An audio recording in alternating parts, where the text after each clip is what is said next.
And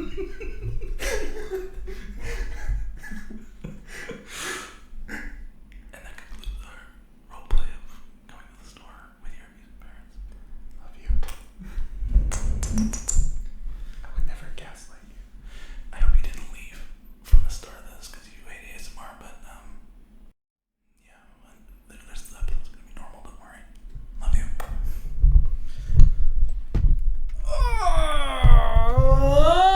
Okay.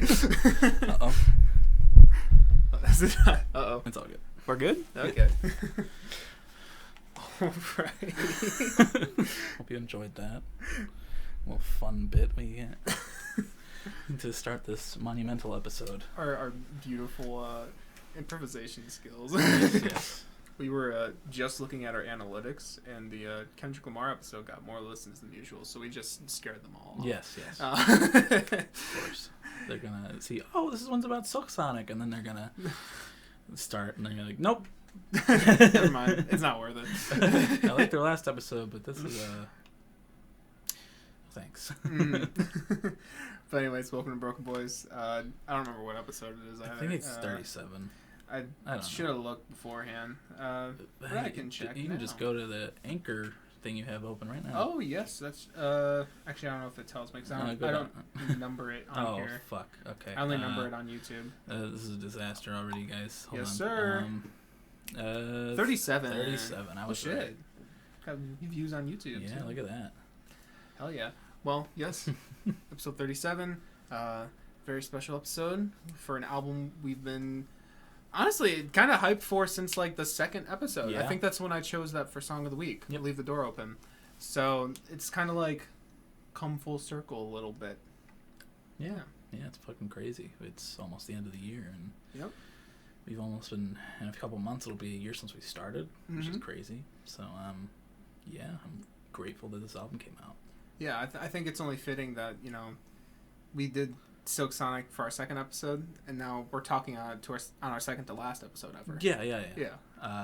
We're gonna close out at episode 39, guys. So, it just feels right, It does, yeah. We don't want a good whole even number. We want to stop right at 39. We want a broken number. Exactly. Mm-hmm. That's on brand. Exactly. But yeah, how are you doing this week?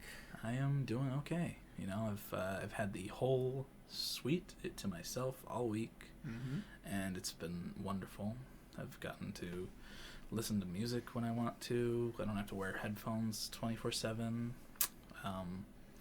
Yeah, it's just been nice. It's been a little weird because I'm not used to it being quiet, and they do come. A couple of them do come back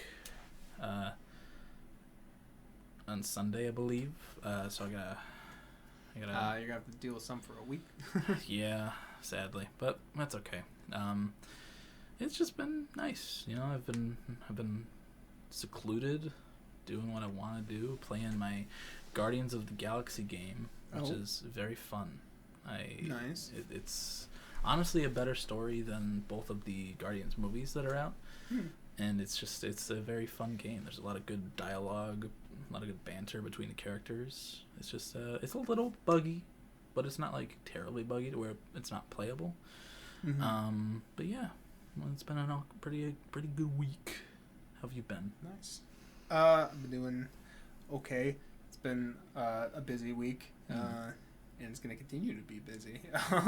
Next week's going to be interesting. We'll see how alive I feel come pod time. Yeah. But I mean, it's been okay. Just trying to keep up with stuff. The only real highlight would be Wednesday. After a very long day of a lot of classes and shit, there was a performance at our school. It was for all the composers, so everyone in the composition faculty or studio, like I am in. All the pieces that we've been working on this semester got performed, and because I'm a shy little bitch and I wrote it for piano, I performed my own piece, and that was kind of scary because it was basically just me and a guy doing some cues, but I was making basically all the music stuff, and yeah, but I think it went pretty well though. A lot of people who I liked there were like, good. I was there. They were cheering for me. Yeah. It was very good. I enjoyed it a lot. It was a cool electronic, along with piano piece, like you said, and it was just a very, very nice experience. Like the very interesting bloopy electronics throughout, and it fit well. Yeah, it seemed like the atmospheric part of it came across pretty well too, because some people were saying, like, "Oh yeah, it was really relaxing." I don't know if this person was just saying it to inflate my ego or not, but she was like, "Oh, I almost like brought a tear to my eye." I was like, "Okay." But like my grandpa watched over the live stream as well, and he commented on how it was atmospheric. I'm like, okay, I'm glad that came across because that was the point of that. And I think that worked well in the live setting, better than like the mock-up recording that I was doing. But yeah, I mean, that was most of it. Most of my week was stressing up to that and getting through it. I was on 2 cups of coffee and 5.5 hours of sleep. Yeah, you don't even drink coffee. I know. Yeah, that's the thing. Yeah, I basically never drink coffee, only with emergencies, and that was kind of an emergency. I didn't feel tired, but I didn't even want to risk starting to feel tired. Right. So I just, was powering through.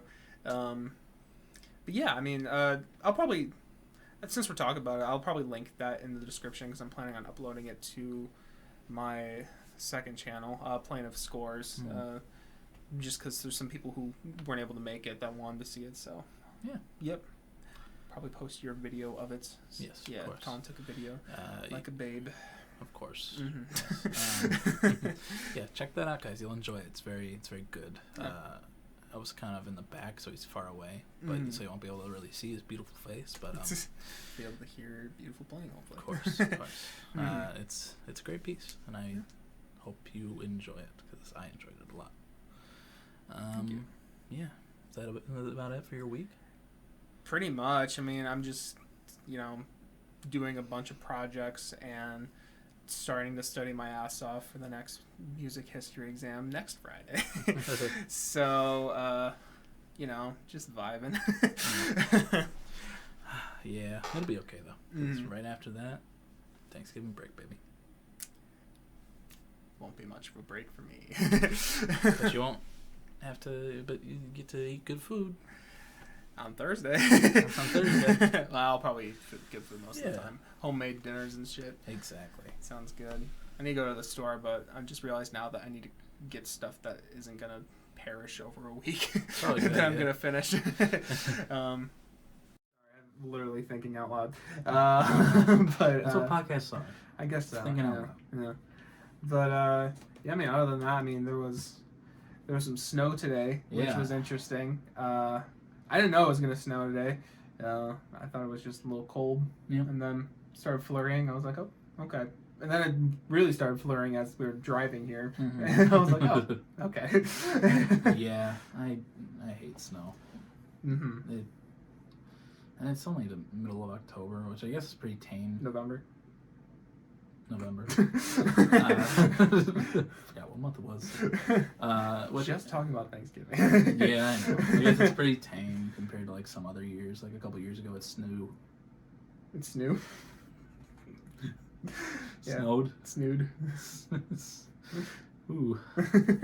It snowed on Halloween, so that sucked. Yeah. But yeah,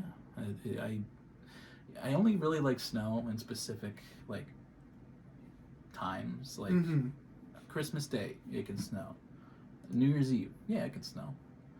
Oh, dark mode.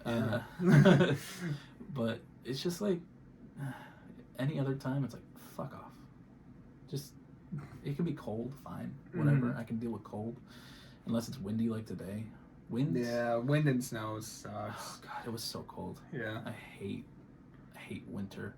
Yeah. More in general. But yeah, it's snowing, which I hope it knocks it off because I don't want to deal with it. But yeah. Yeah. What do you think about snow? I like the ambience of it. Like I like the vibe of it. I just don't like dealing with it. Like I've described this to you, I'm pretty sure before, but like snow is great until you have to drive in it and like get around in it. When you're a kid and you can just stay home, snow day, fucking play in the snow, get cold, come in, have a nice cup of cocoa. That's the life right there. And it still has that relaxing vibe to me when I'm just inside and don't have to do anything. But the second I have to start doing something, it's the biggest nuisance in the world. So it's a love-hate relationship. As a kid, you have that blissful ignorance of, what it's like to, have to actually be an adult. How to survive. It's just like, fucking doing anything in the snow is miserable. Like you have to shovel the driveway, you have to scrape the ice off your car, you gotta fucking drive with idiots who don't know how to fucking drive in the snow, even though they've lived in the Midwest for God knows how long. And it's just like, what the fuck are you doing, man? Yep. Get off the road. Don't walk. Go wherever you need. Yeah, just walk. Yeah, snow sucks, but Yeah, I'm very much a 50-50 on it, but it's a very love-hate. Like, there's not really an in-between. No. And not like, I'm okay that it's snowing. It's like right now, I'm actually, at this very moment, I guess I'm like, whatever. Yeah. But the second it starts packing, now I'm gonna, pack snow. It's pretty to look at. It's not fun to be around. Kind of like me. No. You're just fun to be around. All right. But Yeah. another thing I've written down is I don't know, I just thought it was worth bringing up was YouTube removing the dislike button. Have you been hearing about that? Yeah. Right. Sorry about that. I don't know how I'm gonna edit this yet. But if I'm guessing the audio is gonna sound like shit for a little bit, and that's because I don't know, my mixer is being weird. And we noticed it was being weird. Yes. So we cut it off. But anyways, YouTube removed dislikes. That's funny to us because that was 15 minutes ago. Yeah. But no, I just thought it was. It's a little strange. Mm-hmm. You'd think they would have done that like when they released that rewind video that got the most dislikes in history. Yeah. But no, it took them a couple years. Yep. But like, why? I don't. They're claiming it's like. Now I'm just nervous every time I see it go up, Yeah, but now I I'm know. just speaking. They're claiming it's to, improve the well-being of the creator. So, like, I don't know, just like so people don't dislike bomb someone and make them feel bad about something. But the thing is, if that were to happen, the creator can still see dislikes. Yeah. Like, that's literally part of the thing. It's like, you can press the dislike button, but no one will be able to see it except for the creator when they go into their stuff. So, I know, it's dumb. And then also, it's like, sometimes, like, literally, dislike bombing can be a good thing. Mm-hmm. Like a lot of the things I've been seeing is, like, people saying, like, well, sometimes if I need to look up, like, a niche, like, technological problem, and, like, I'm scrolling through videos, if there's one that has like a lot of dislikes, I know not to use that video. Things like that. And I don't know. I think Connor Eats Pants put it well. He tweeted out, he responded to that tweet, and he basically said, "This literally only benefits companies from not getting dislike bombed. That's all it does." Yeah. That's the only thing. Ridiculous. Yeah, YouTube dumb, but YouTube bit dumb. But now I think one of our videos has one dislike, but you guys don't know that now. Well, you won't in a little and I'll bit. tell you which one it is. It's the first artist analysis. Yeah, someone didn't like John Bellion, I guess. I guess not. Yeah, or maybe they did like them and thought we didn't like him enough. Maybe they just slipped. Maybe. Oops, I dropped my phone and accidentally disliked. Mm-hmm. Maybe. Completely viable. Whoever it was, you really hurt my feelings. Mm-hmm. So, yep. You have to live with that for the rest of your life now. Yeah, it's not a good feeling. It's not. He doesn't forgive either. I don't. I'm gonna find you. Mm-hmm. I'm gonna kill you. He hasn't forgiven me for that one thing I did one time. Yeah. No, it's amazing that this podcast is still going. Yeah. And this is why it's the second to last episode. So. Yeah, it's kind of that thing's coming back up. Yeah. So in other news, we got to talk about this. Yeah, we awful occurrence. So this happened, of course, the day after we record our episode. So this is going to be like extra dated by the time you guys actually hear this. But it's still an awful event, and I figured we should talk about it. The whole event that happened at Astroworld Fest. I'm sure most of you have heard about it, but if you're watching this in the future or if you somehow have missed the news, basically Travis Scott, he performed at his own show, Astroworld, and due to negligence on his part and on the part of the staff running it and everyone in charge, and some assholes in the audience who I'm very sure, rowdy. I'm sure that as well, due to all that, the lack of, care and the negligence that went into things, there were 8 casualties in the crowd, along with like 300 plus injuries. I think is what happened, just from going to see a concert, like an outdoor fest. One of the people who died was a 14-year-old boy, which is awful. And it was just so. It didn't need to happen. It was so avoidable and absolutely disgusting and awful. Travis Scott is a bitch, and while he is paying for the funerals of the people who died, he also got a like a partnership with BetterHelp, which is a therapy app for the people who were affected by it, by what transpired at the event. Which, first of all, BetterHelp sponsors a lot of podcasts that I listen to. I was gonna say I've heard that name before. What the fuck are you thinking as a company to help to partner with somebody like that after what just transpired? Yeah. That on their part was a fucking mistake. While it's trying to help people, I get it. Advertise a different way. You don't have. You can use that event as an example for why people should use your app, but don't partner with the person that had a part in causing it. Yeah, that's ridiculous.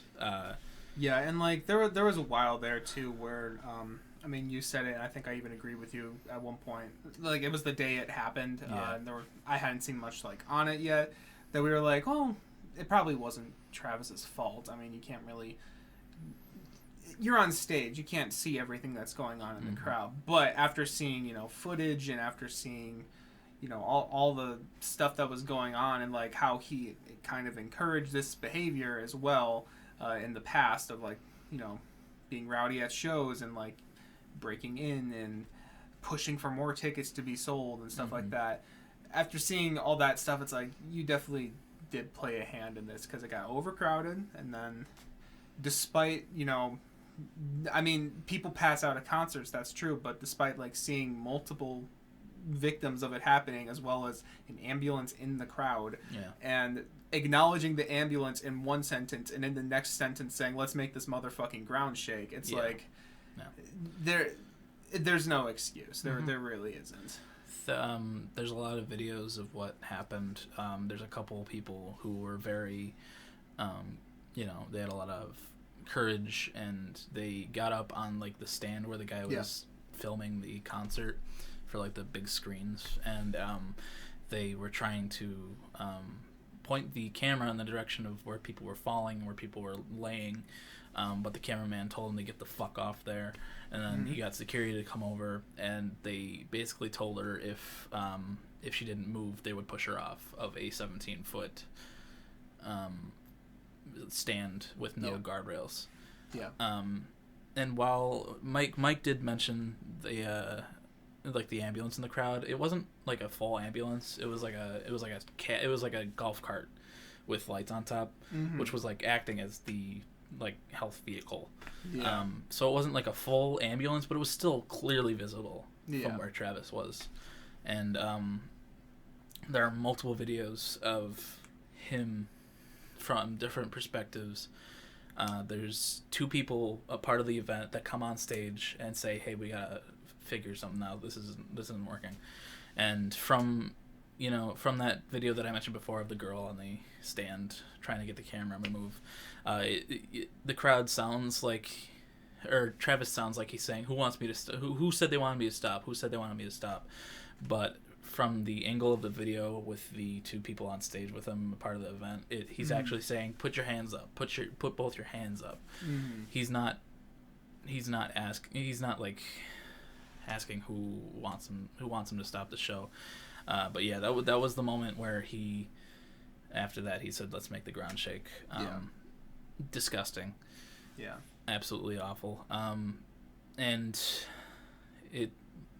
there was also another account where he saw a body being taken out of the crowd by security guards, and he said, just get it out of here. Get it out of here. And he continued saying, well, I don't know if that person was dead or just passed out, but even so, check on the person, make sure they're okay before you keep going.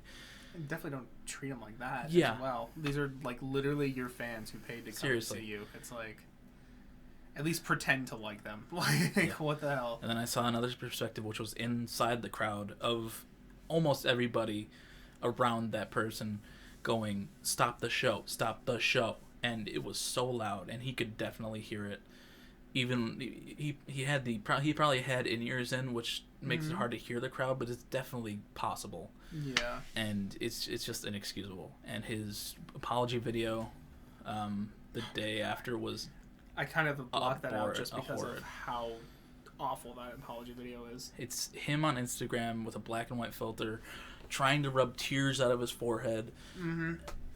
Just fucking, oh, I'm working with the police department, the fire department. We're trying to figure out what really just transpired last night. You know what fucking happened. You're a fucking idiot. Yeah. You deserve some sort of punishment. I don't know what, but everyone who was there should get a refund.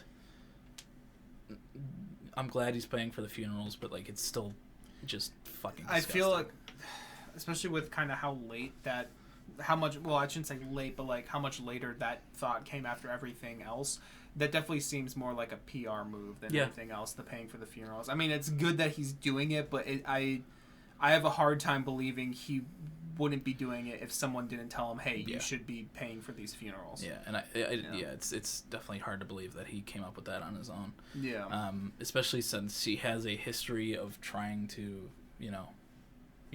get people to riot in his concerts and jump over the barricade, try to jump on stage. There were people jumping on stage at Astroworld and jumping off of the fucking stage when all this was transpiring. And while people have died at concerts before, it's just 8 people is so many, and 8 people with 300 injuries as well. It's disgusting. And some people might ask, well, why was the 14-year-old boy there in the first place? We don't know. I've been seeing good things on Twitter about that. Like, Travis himself has kind of been appealing to that demographic as of late with the Travis Scott meal, which was the first, I think it was the first of like the big celebrity meals, if not it was the very first big one. And then also the Fortnite concert as well. It's like he has been exposed to children. That's poor phrasing, sorry. But like he has exposure in that age demographic. And it's there's bound to be kids who see that Fortnite concert who saw like the fucking Travis Scott meal ads and were like, oh, it'd be awesome to go see him, and his parents are like, oh, it'll be a fun first concert, it was a Fortnite thing, so it can't be that bad. But then their kid's dead. So I don't know if his parents were with him or what, but like I can't speak on any of that, but it's just awful, and I feel so bad for all the victims. That should never happen. Music is such it's supposed to make you feel good. Concerts are supposed to be fun. And it makes me, I think we mentioned this on the episode of talking about the 21 Pilots concert, but it does make me appreciate even more that, because we were in a fairly big pit, big indoor pit, and there was a moment in the show where Tyler from 21 Pilots, the lead singer, he stopped the show, and it was like, well, he didn't stop the show, it was like between songs, but he was like, hey, can we take a moment to just check around you, check that everyone's okay? And like they were doing that, and then they were doing things like passing out water bottles as well, which I don't think they have to do, but they do. But like, it was literally just like a 30 seconds of just everyone looking around, and everyone did it too. Everyone looked around and we're just like, you good? Say what you want about the 21 Pilots, the fucking fan base, but they care about each other. They do. They will make sure you're okay at a concert. I definitely agree with that, and especially because I was in the pit for them once before, but not in like a situation like that. But you definitely could see that happening as well. Definitely. It's like if someone were to go down or something like that, I definitely don't think anyone would just no. The absolute negligence of just the people rushing onto the stage. It's kind of hard not to notice that you're stepping on somebody, or that somebody in front of you fell. So the audience can't be completely, excused, but like it's still not their job at the same time. It's when you're in something like that too, because it was a crowd crush. So you are packed. You can't really control what's going on. You're just like, you kind of have to go where you are pushed by the crowd to go. But if someone were to say, hey, let's back the fuck up. Let's not, crush into each other. Step back. Then that's how that issue gets resolved. It can't be resolved by the people in the crowd. It has to be by someone directing all of them at once. Whether it's security or Travis himself. Yeah. Everybody will listen to the person on stage. Yeah. It is not up for debate. If you're the performer and you're the person that people came to see, if you tell them to do something, they'll fucking do something. Yeah. And Travis had the gall to keep performing. Yeah. While everything was going on. Yeah, and I just find it kind of haunting that I don't know, he was performing I think it was something like 37 minutes after it was already considered a mass casualty event. Yeah. Which that just shouldn't happen. Mm-hmm. There's no way. No. Yeah, that was fucking awful. After there was also another video where somebody was being resuscitated and he was up on a a 15-foot stand just singing and doing the robot. He could obviously see what the fuck was going on. Yeah. And he just neglected it. And it's Travis Scott's a bitch. I don't know, man. Fuck that guy. After that happened, there's been multiple videos across Twitter, Instagram, TikTok of artists who have been actually observant and have stopped the show for anybody who needs it. Mm-hmm. Billy Joe Armstrong from Green Day, there were multiple videos of him stopping the show, telling him, hey, we're not here to fight, we're here to have a good time. If you're gonna fight, get the fuck out of here. Stuff like that. Mm-hmm. Corey Taylor from Slipknot, somebody was having a seizure. He's like, hey, we're gonna stop the show till they're okay. Get them out of the crowd. Keep us, and he told the security to keep them posted on if they're okay or not. Tyler Joseph from 21 Pilots, like we just mentioned. Mm-hmm. There's a very popular video of him in the Blurry Face era singing Goner at a concert, and it's quiet. He's just singing at the piano, and some girl yells security. Instantly he goes stop. He tells them to turn the lights on, and he's like, what's going on? And it's so easy. Yeah. There's another good one that you may have seen as well of Linkin Park, where I think it was Mike Shinoda and Chester Bennington noticed that someone fell and they weren't being helped up, so they stopped it and they're like, hey, help them up right now. And then I think this is a regular chant from what I saw from other things is if they fall, what do you do? And then pick them up. Yeah. If they fall, what do you do? Kind of like that. And it's I don't know, things like that just artists definitely control that, and they can see that. And I'm not sure if you saw, but I follow Connor Mason from Nothing But Thieves on Instagram, and he posted a little thing on his Instagram story of the story, and he's this absolutely should not have happened. He's I've been up there on big stages like that, and you can see that stuff. You can see everything like that happening. Yeah. There's basically just saying there's no excuse. Yeah. There really isn't. There's plenty of examples of artists helping the audience. Kurt Cobain in the 90s, there's a video of him seeing a girl getting sexually assaulted, and he throws his guitar on the ground, and he's like, get the fuck off of her. And they basically just mock the dude, and I think he left. But it's so easy to see everything. Yep. And there's no excuse for it. Man, it sucks. Yep. Really, really avoidable. Rest in peace to all the people who passed. Yeah, like you said, all thoughts and condolences to their families, and it's awful. It's horrendous. Yeah, we just had to talk about that. Yeah, that's a big piece of music news. So I just felt like it should be mentioned, but we're gonna try to lift the mood up a little bit. We had a very good album come out last night. Yeah. An Evening with Silksonic. Yes, sir. Bruno Mars and Anderson .Paak. Absolutely gorgeous album. Yeah. And we are about to talk about it. Yeah, so. I mean, normally when it comes to these, it's like we always preface, we've been, I mean, I can say this for myself, I don't know about you, but that we've had this in our ears for less than 24 hours, so like, you know, we may not remember everything, but for me personally, since it's such a bite-sized album, and like, I don't know, I've had a little extra time. I've listened to it like 5 or 6 times already now, so like, I have a pretty good first impression of it and can talk at length about it, and not be like, what was that song again? Or anything. I've done like 3 listens, so it's been great every single time. Yeah. You want to just go track by track here, Mike? I'm cool to do that, yeah. So we open up with the Silksonic Intro, which I think is a good place to start talking about Bootsy Collins on here.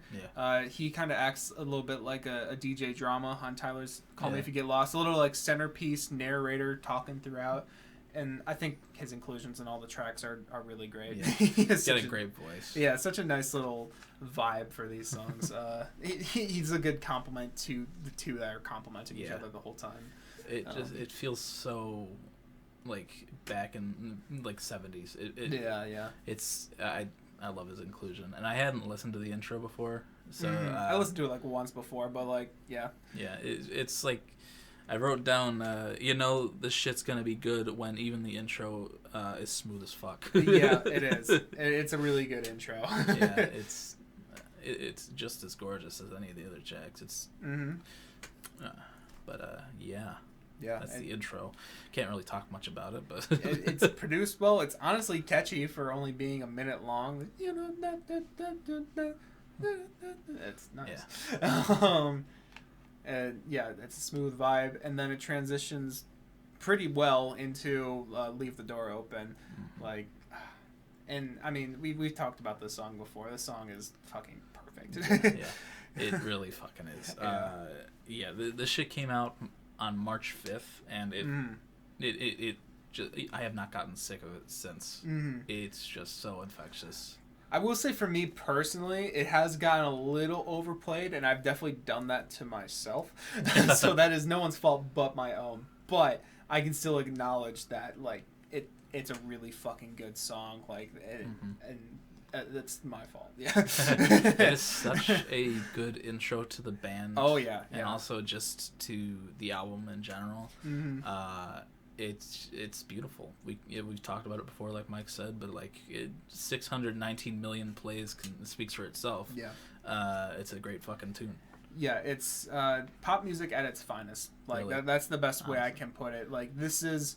And I'll probably mention this again a couple of times throughout, but like, you know, it's mature in terms of like song structure and like chords in there as well. Like this isn't just like, this wasn't whipped up in like a 2-hour session or something. No. There was time and care and effort put into like every little minute detail of this song. And like everything from Anderson's, you know, charisma to Bruno Mars's gorgeous vocals throughout the thing. Like some of the best vocal moments happen on this song. Well, I don't even know. He shines throughout this whole thing. Yeah, it's honestly impossible to say that there's one song that. Yeah. Well, we'll talk about it later, but I feel like there's one song that really. Accentuates his fucking stellar vocals. Yeah, but like Leave the Door Open, fantastic. I'm sure most of you have probably heard it by If you this haven't point. heard it, I don't know. You may be deaf. Yeah. And I don't know how you're here right now. Yeah, deaf listening to a podcast. We enjoy the support. Thank you very much. Hopefully there's closed captioning. I don't know how that works. Shout out to our deaf viewers.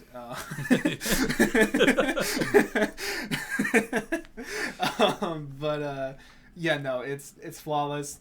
Definitely, spoiler alert, probably making my top 10 of the year in terms of songs. It's if not that one, it's going to be something else from here. Fly is Me. First new song. It had me right from the get-go. Yeah. That fucking metal twang sound, whatever that is. I don't know what it is, but I heard that and I went, ooh! I love that shit. This sounds so good. And it's so braggadocious, but it's also like just... It's really fun. It's so fun. Yeah. Anderson's great on this track. Yeah, this is kind of... If I remember correctly, this is a lot of Anderson on this one. And charisma's high as always. Yeah, I mean, it like you said, it's fun. It's a feel-good vibe. I was singing along with it on my way here. I can't remember exactly how it goes at the moment, but like, it's catchy, it's fun, it's funky, it's syncopated. Yeah. Yeah, there's just so many fun lines. Like, pulling up in a '77 Monte Carlo. Oh yeah, like yeah. I remember that now. Yeah, it was so like fun. it was like you can shave. What was it? You can shave some truffle on your mashed potatoes or something like that. That's just so fun. Yeah. My notes were that bass. Yeah. The bass was walking in this track. It was damn. No, it was like it was grooving. It was grooving. Yeah, that's another one of my notes. This shit had me grooving. Yeah. I was dancing. Yeah. This is like an impossible album not to dance to. Oh yeah. I also wrote God damn. Yep. Yep. Yeah. Last night, I mean, you were having some troubles with Spotify. Yeah. But like, I texted you something just like, "Bruh, this shit," or something like that, and I was saying, I think I texted that during this song. I was like, "This is the first new song." I'm like, "Oh no, they're doing it to me." Oh god, yeah. It's happening. Yeah, no, I felt the same thing. Yeah. God, what a great track. So good, and it just gets better from here. After last night. Those fucking harmonies is what I wrote first. Yeah. God, this is like this is my second note is this is going straight on many people's sex playlists. Oh yeah. Oh yes. This is the sex song. And it's leave the door open, just sit after last night. Does it? yeah, they were doing it throughout this track. Yeah. Bruno and Anderson. Was it Sweet, Sticky, and Thick or something like that? Oh yeah, I don't remember. I know what you're talking about though. Yeah, it's part of like the chorus or something like that. But like, it's just I like this song a lot. And Thundercat is on it on bass. I believe so. God, the bass throughout these tracks, fucking, so good. Yeah, the production in general is just fantastic. The drums, I mean, Anderson's on drums, so that makes sense. But like, the drums and the bass in particular are really crisp and fucking silky on the ears. Yes, sir. Silksonic. Oh, we've mentioned this before, but to reiterate, Silksonic is like the perfect fucking name for this duo. Like it encapsulates everything you need to know about them in 2 words. For me personally, After Last Night is the only track so far that I have yet to like be like, oh my god, I really love this. To like be like, oh, I'm super catchy, getting into it a lot. I still think it's a really good song. Like you're saying, the harmony, everything you've mentioned, I completely agree with. I just, because of how recently I've been exposed to it, I've yet to just hook into it. But I still fantastic song. It took me till my drive here when I was listening through it again to really like appreciate it. Yeah. Because like last night I was like, I like this song a lot. It's gorgeous. But you know, I knew Smoking Out the Window was coming next, so like I was like getting ready for that groove. But I still really like this song. It's very sexy. Yeah, I'm sure it's gonna grow on me. Oh god, yeah. But, yeah. Great song. And then we got Smoking Out the Window. Yeah, we haven't been. I don't think we've been able to talk about this one yet. Right? We talked. Was it out last week? Yeah, we talked about it last week a little bit. We just said that it was good. Yeah. And then we liked it because it's Silksonic, but yeah. Oh wait, it was your song of the week, wasn't it? No, my song of the week last week was we did Kendrick last week, so it was. Oh shit! Yeah, duh. Okay, sorry. Smoking Out the Window is great. Yeah, it's a great fucking song. That one definitely grew on me, even more so. Like now that I've had more exposure to it over the week, and just while listening to the album, even like it's fun and like there's a lot of passion in the lyrics. Is a little bit different. Talking about the gold diggers, going after them. All the kids running around like Chuck E. Cheese. So man, the lyrics in this song are great. the contrast with the last song being like, when can we do this again? And this one, like, fuck, I'm tired of this bitch. Yeah. Yeah. Yeah, and in the beginning with Bootsy, he's like, hold on. I thought what we had here was special. Or something like that. I don't know what he says. This love started so sweet. That was it, yeah. So tender. What happened? I said it's only been out a week, but it feels like longer because it's been on repeat all week. Like, this is a fucking great song. It's growing on me a lot. I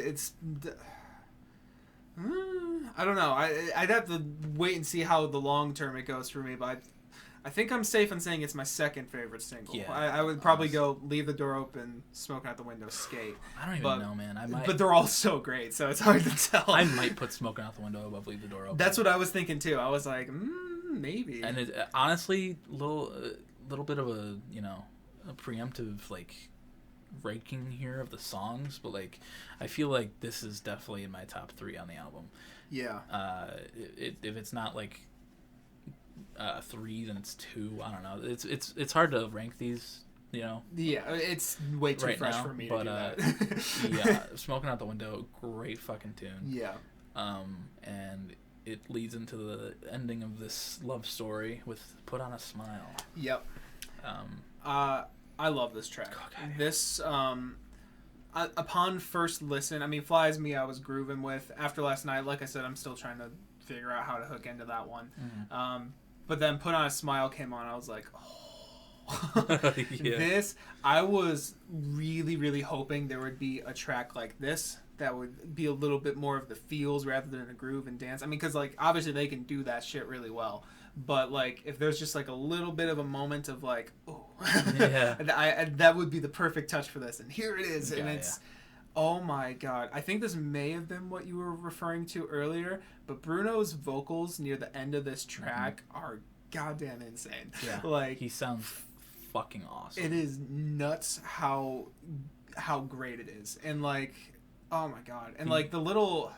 I don't remember exactly how it goes at the moment, but like there's like a little drum fill that like it like constantly builds and then into just like I don't know, it I'm gonna use a nerdy term because I don't know how to describe it otherwise, but it leads into a deceptive cadence where you think it's gonna end major, but it's like this minor chord and it's like, oh, it's like I thought or the only one who gave me a smile was you or something like that. It's like the lyric there, but like there's like a it like feels like it's amping up for it, but then just drops you. It's like, oh, I don't know. There's so much on this track. It is such a good breakup song. Yeah.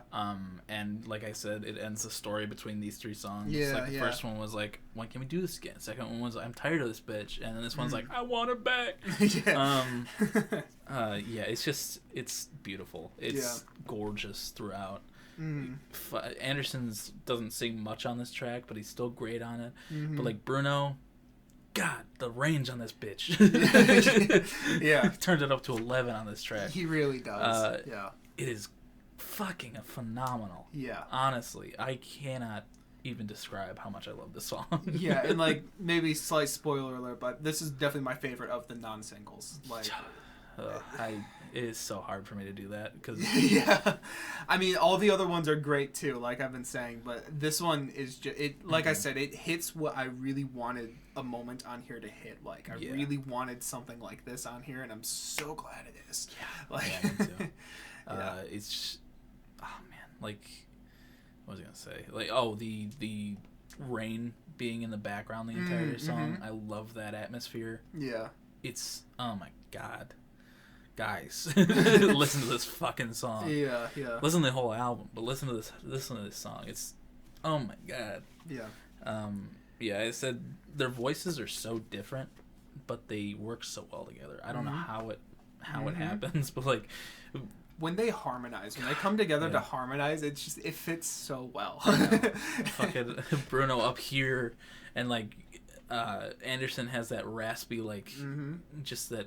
He still has a really nice singing voice too. It's a raspy tenor, yeah. Yeah, it's just what the fuck, so good. Yeah, and I also mentioned this at some point earlier in the year, but a reviewer that I watched, or it was a reactor that I watched react to Leave the Door Open.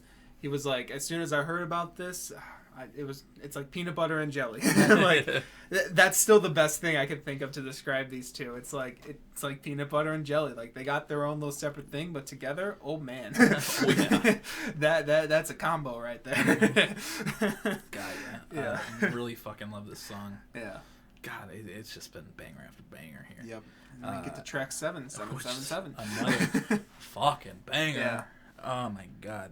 This one took a second for me, but No. upon for me, a guy was like, I really love the heartbreak of the last track. I'm like, I feel like we got a little too happy too soon. But upon revisiting it and like listening to the lyrics and just listening to the energy that's throughout this fucking track, the energy of it, like it feels like you're gambling with them as you're listening to it, and like it feels so fun. Let's go! Yeah, right. Like, fuck, it had me right away. This track had me right away. If it took you a second, I understand. Yeah. But like this shit, my first note was like, "Oh fuck me, dude!" Like God, it's just God, the swagger that exudes from this song right from the beginning. Tonight at the casino with the boys. It's just incredible. I don't know how they fucking do it. Yeah. These two have the swagger of the most, Of an exaggerated black teen. no IGN. This is not Spider-Man Miles Morales on the PlayStation. If you don't know what that is, I probably lucky. just sound racist. Referring to IGN. I love the guitar with the effect on it in the background of this track. My God, the production on all these tracks is so damn good. God, they really, had a chokehold on what the production should look like for this whole thing, and they did not let go. It's consistent throughout too. Like it really is. It all just sounds so pleasant on the ears. Yeah, like this one is the shortest on the track minus the. Oh yeah, it is on the album minus the intro. But it feels long because it's just so fun. Yeah, like you literally just heard my reaction. I didn't even realize it was the shortest one. Yeah. It feels, I don't know. It just, it feels like you said. It feels fun. It feels like you're gambling with them. I love. Oh my God, I need to look at the lyrics for this part. Colin, you talk for a second. Yeah, 777. Great song. Thank you. Love it. It's in the chorus. That's hard to see. Why it's is it the dark so mode. Genius. You need to split that. It's in the chorus. I think. Chorus. Wait, did they say yes, Lord? I thought it was let's go. Wait. They probably say let's go. Oh, here it is. Yeah. Oh yeah. I remember now. Because like the chorus goes, "Come on, 7, 7, 7," and then there's like a little pause. It's like the anticipation of like waiting to see what the dice roll, and then let's go. Like I know I mentioned the let's go part, but I really love that production choice of like the slight like just bit of silence there to like. It's like the little bit of anticipation leading up to it. I don't know. I just wanted to point that out because that was what made me like really start feeling this track. I was like, oh wait, that's fucking sick as hell. What the hell? Oh man. I just noticed in the track that they said Silksonic. They say Silksonic a lot throughout this album. Like because they know just how fucking perfect that name is. They know how great they are. It's just such a perfect name, like you said. Yeah. There's no better name they could have gone with than Silksonic. Yeah. And they say it at least 10 times throughout the 9 tracks. It's fucking love this song. Yeah, it's really fun. And it's the only one marked explicit, which is weird. They say fuck like a lot of times in it. But it's okay. Fuck, dude. Love this song. And then we get the second single, Skate. It's probably my least favorite single. It might be my... No, I wouldn't say least favorite on the album. But it's still very fun. Yeah, no, it's great. This has been stuck in my... I mean, I was singing it before we started the pod. It's this one just gets stuck in my head. I love the strings in this one too. I don't think there's much strings throughout the rest of the album, from what I remember. No, like it happens at points, but this one it's like in the track, like, and it's like fun strings, not like dramatic strings. You know. Yeah, the only time I can remember. Yeah. The only time I can remember strings throughout the rest of the album was at the beginning of Smoking Out the Window when Bootsy is talking. That's right, yeah. I think the ending of Blast Off has some too. Probably. We'll get to that. Yeah, Skate's super fun. It's an absolute bop. It came out at like the perfect time. Came out on July 20th. I only know that because that's when the Billy album came out, and that's when this song came out. Because I was like, oh my god, new music from two fucking. On what day? July 20th. Was it the 20th? That's my birthday. I don't remember Billy coming out on my birthday. Was it the 30th? I think it was the 30th. I thought she came out on the 20th, but I guess it was the 30th. We're going back to that makes Google. sense. No, it definitely wasn't your birthday when Billy came out. Yeah. That was a Tuesday, right? I don't remember. 30th. Yeah, 30th. Yeah, I only remember. It had a 0 in it. I was only 10 days off. It's fine. But yeah, I only remember those came out the same day because I was like, oh my god, 2 artists the same day. Oh my god. Yeah. But yeah, still a super fucking fun song. Yep. I love it a lot. And then we get to the closer of the album, Blast Off. Yeah. This one, I fucking love this song too.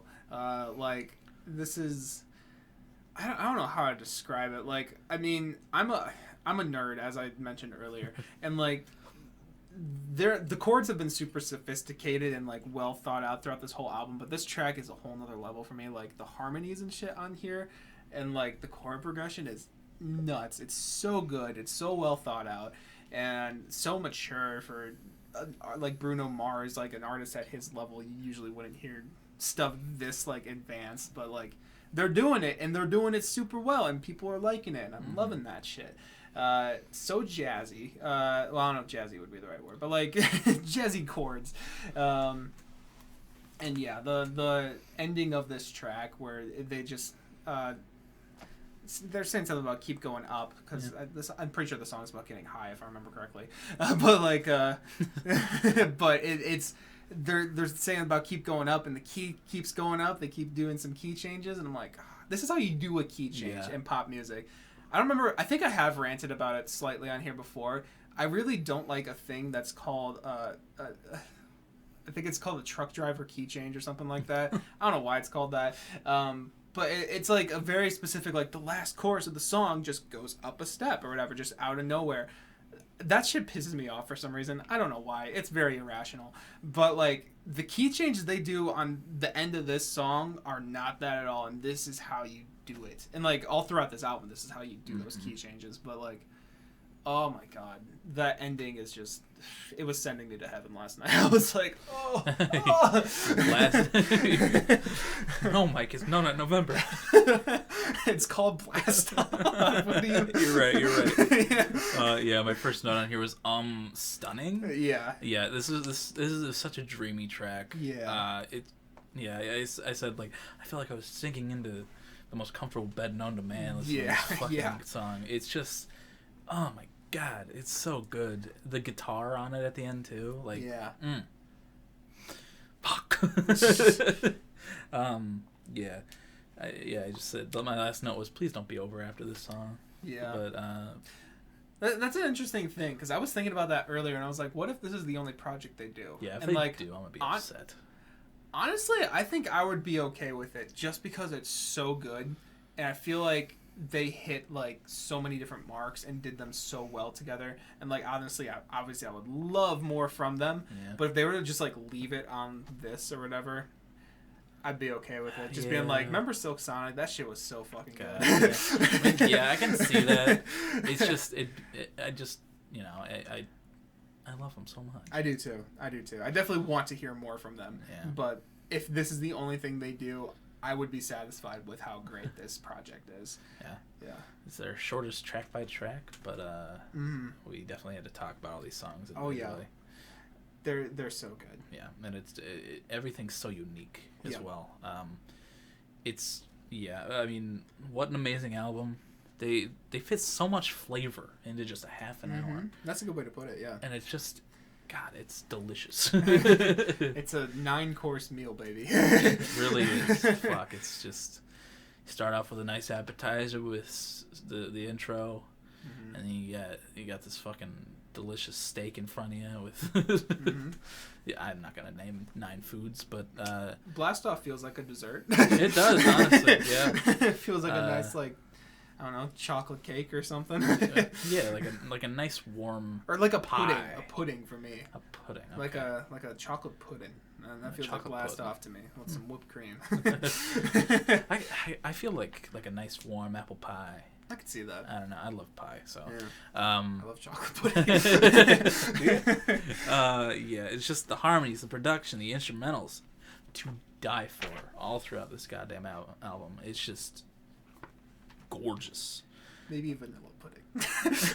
Sorry. What? Maybe vanilla pudding. I was thinking about more. I'm like, actually, that kind of makes more sense. I'm gonna stop. Yes, instrumentals to die Why for. Why vanilla? I don't know. It's like smoother. Well, maybe not smoother.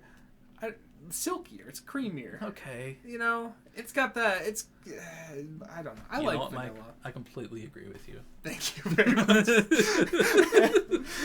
Yeah, the only complaint I have about this album is that I wish it was longer. And yeah. We got it early, so I can't complain too much. Right. Yeah, because we may not have gotten it. We probably wouldn't have gotten it this year. No, if we they wouldn't put have. More. This shit's gonna eat at the fucking Grammys. Oh yeah. Yeah, it's gonna be a bloodbath at the Grammys. There are so many things. The Grammys announced Silksonic are not eligible for a pop award. If they, I don't know how they're fucking gonna get away with that. Dude, they did it to The Weeknd yeah, last year. I don't put it past this them. is Bruno Mars though. Like, and they. Do you remember The Weeknd last year? I know. But like Bruno Mars is like. I don't know. There's something about him that I don't think... He is a big Grammy bait. Yeah. I don't know if that's the right term, but like... Yeah. Grammy bait, yeah. Mm-hmm. Fuck, dude. Like, it's going to be a fucking crazy Grammy show. Yeah. You got Billy's album. You got Olivia's album. Fucking Lil Nas X. And now this, like, it's just gonna be a fight to the death between those artists. Yeah, Billy and Silksonic will be an interesting fist fight. Billy would win, I feel. Yeah. Maybe. She seems like she would fuck somebody. Yeah. Yeah, I mean, other than some of the lyrical content, I feel like this album would definitely be something that would have come out of the 70s. Yeah. Like it fits so well in that era of music that it's just. I don't know, like, fuck, dude. I wish I lived in the 70s. It's like modernly produced 70s music, which is just that's a vibe. Yeah, I saw somebody describe it as, like, it feels old, but it also feels new. Like, it's just, there, like, it's got that feeling from, like, the 70s, like I said, but it feels modern as fuck as well. Yep. Like, I don't know, man. Like, it's just so gorgeous. I agree. And you ready for this shit? Ready for this shit, Mike? I don't know. This is my first 10 of the year. Whoa! Whoa! Damn, you feel confident giving it a 10? I feel confident giving it a 10. All right. It's early, and it could shrink a little bit. I don't see it doing that. I can confidently say that this is 10 out of 10. What do you say, Mike? That's awesome. That's crazy. I mean, I don't know. It's really good. Me personally, I think at the moment, I mean, I like to play it safe until I can like feel in my heart and soul. Once it marinates a little bit. Yeah. I would say there is possibly potential.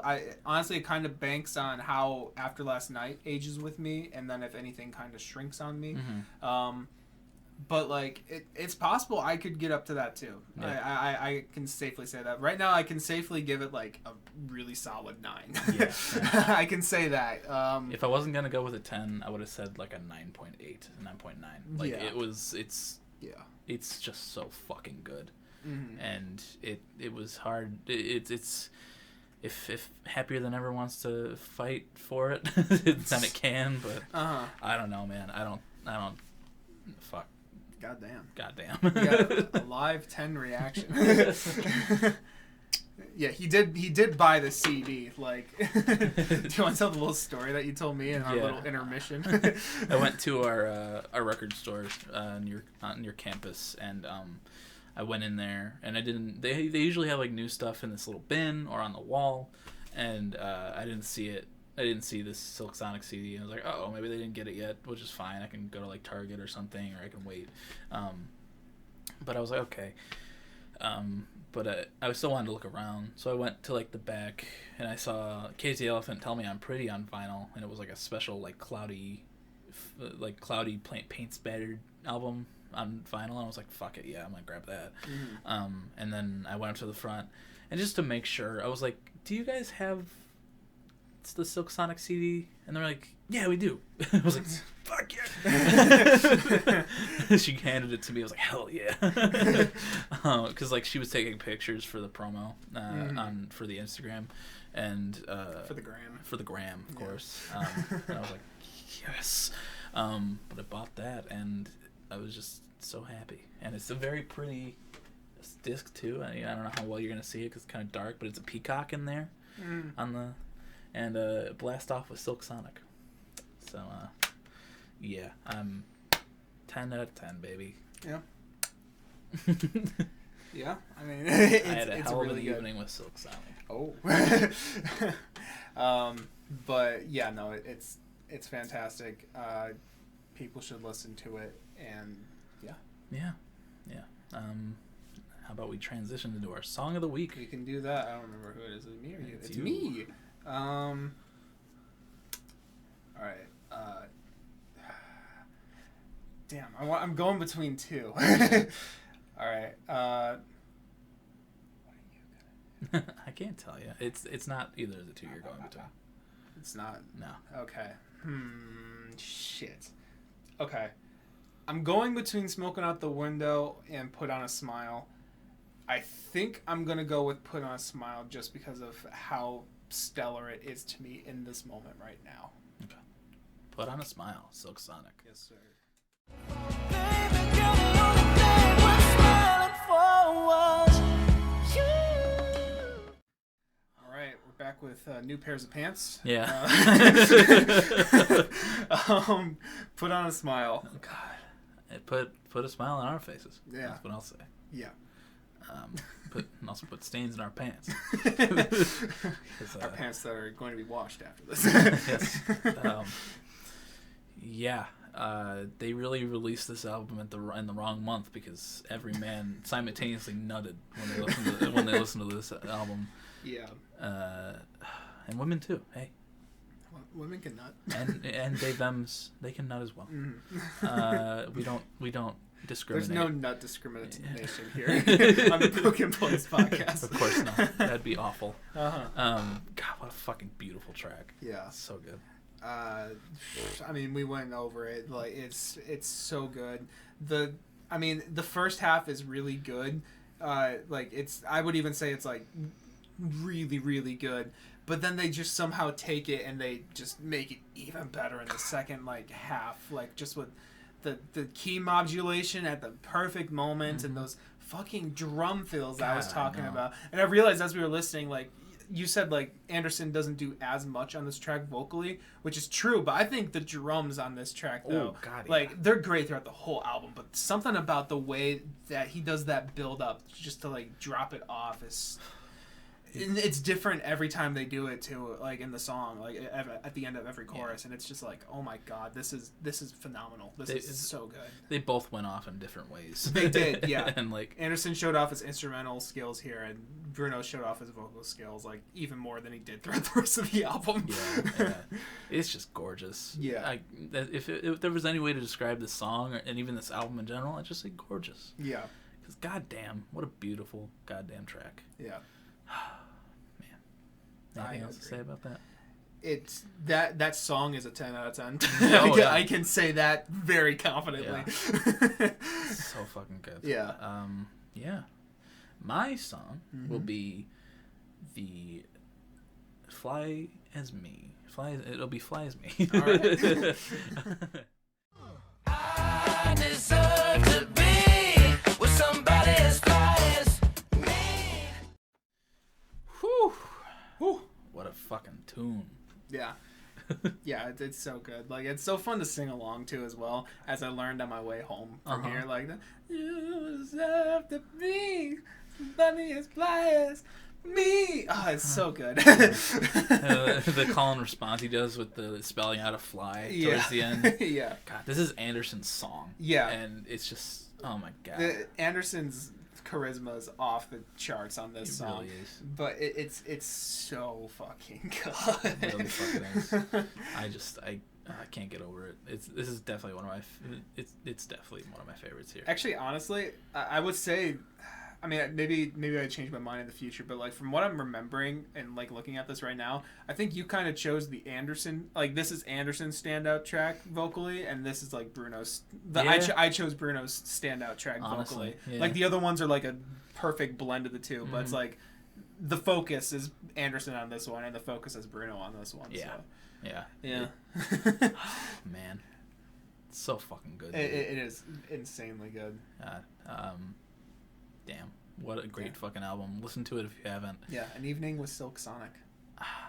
God, what an evening it was. Mm-hmm. And what an evening it's gonna be for the next, million years. I will listen to this every evening. I'm gonna put on my nice robe and every night puts on the robe. no, honey, it's Silksonic time.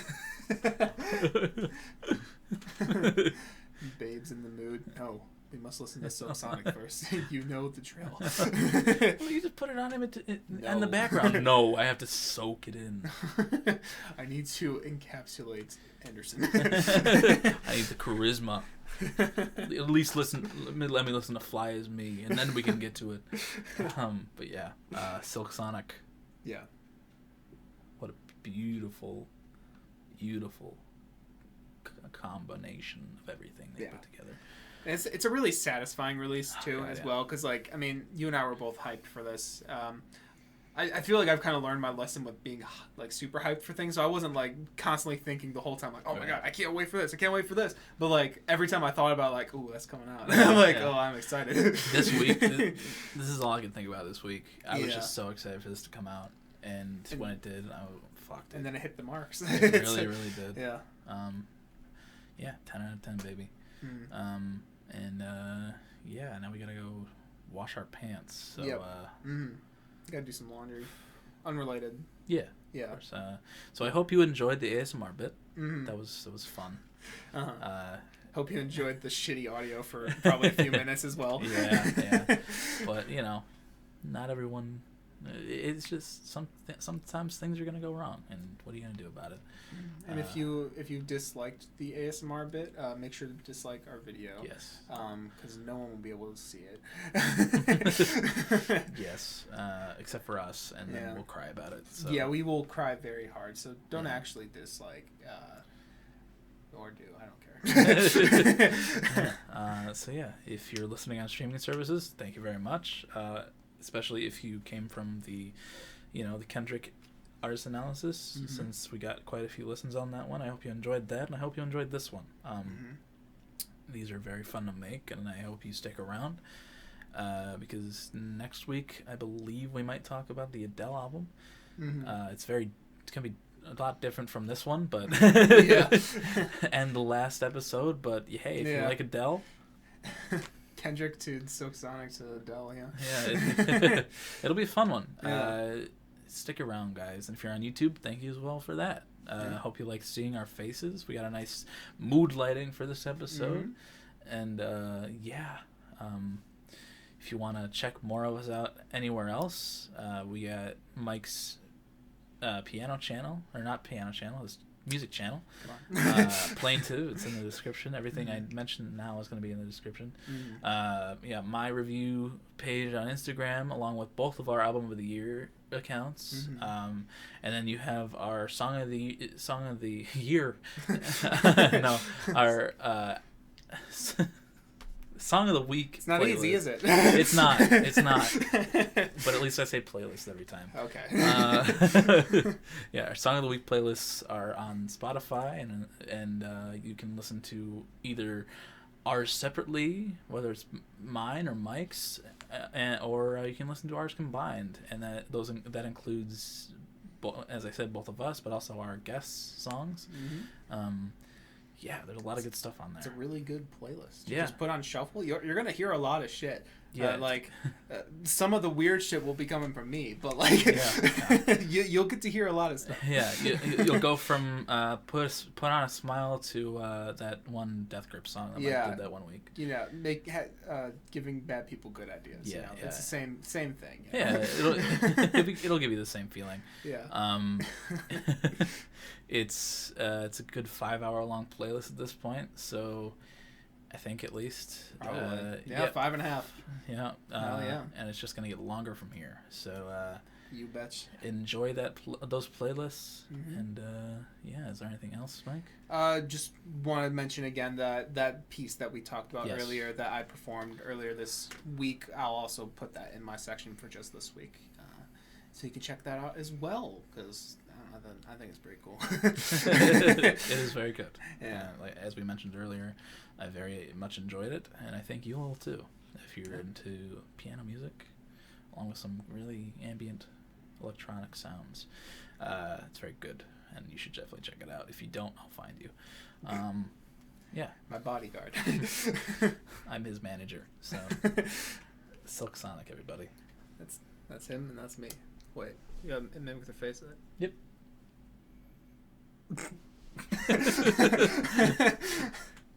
That's a thumbnail right there.